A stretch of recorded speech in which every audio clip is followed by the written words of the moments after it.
Ukraine के खिलाफ रूस के सैन्य कार्रवाई से तीसरे विश्व युद्ध का खतरा मंडराने लगा है। हालांकि रूस से अमेरिका और नाटो की चेतावनी को नजरअंदाज करते हुए दो टूक कह दिया है कि यूक्रेन के अलावा किसी और देश ने उस पर हमला किया तो फिर उसका करारा जवाब देंगे।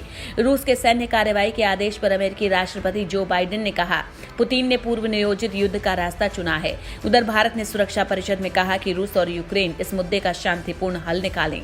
ऐसे में इस युद्ध का भारत पर क्या असर होगा, आइए जानने की कोशिश करते हैं। नंबर 1, यूक्रेन में रहने वाले भारतीयों के लिए मुश्किल। यूक्रेन के अलग अलग हिस्सों में भारत के करीब 20,000 से अधिक लोग और छात्र रह रहे हैं।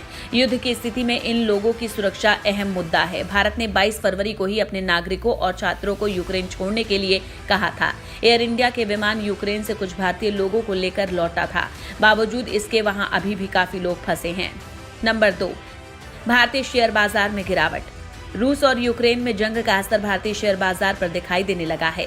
पहले ही दिन एशियाई बाजारों में भारी गिरावट देखी गई। बीएसई सेंसेक्स 1814 अंक गिरावट के साथ खुला। शुरुआती कारोबार में ये 55,375 अंक नीचे गया, तो वहीं एनएसई का निफ्टी भी 367.35 अंक यानी 2.15% की कमी हुई। नंबर 3, कच्चे तेल की कीमतों पर असर। रूस और यूक्रेन के बीच संघर्ष का असर कच्चे तेल की कीमतों पर भी देखने को मिल रहा है। रूस यूरोप में नेचुरल गैस का करीब 1/3 प्रोडक्शन करता है। वैश्विक तेल उत्पादन में रूस की हिस्सेदारी करीब 10% है। दोनों देशों के युद्ध के बीच अंतर्राष्ट्रीय स्तर पर कच्चे तेल की कीमत 2014 के बाद पहली बार $100 प्रति बैरल के पार पहुंच गई है। जाहिर है कच्चे तेल की बढ़ती कीमतें उसकी मुश्किल जरूर बढ़ा सकती हैं। नंबर 4, एलएसी पर असर।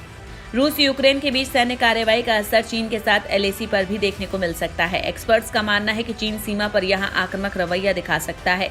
चूंकि अमेरिका का पूरा ध्यान अभी रूस पर होगा, तो चीन को इधर मौका मिल सकता है। ऐसे में संभव है कि ओलंपिक के बाद चीन एलएसी पर कुछ आक्रामक हरकतें करे। और नंबर 5, न्यूक्लियर एनर्जी। रूस यूक्रेन युद्ध के हालात में यूक्रेन के साथ भारत का व्यापार संकट में पड़ेगा।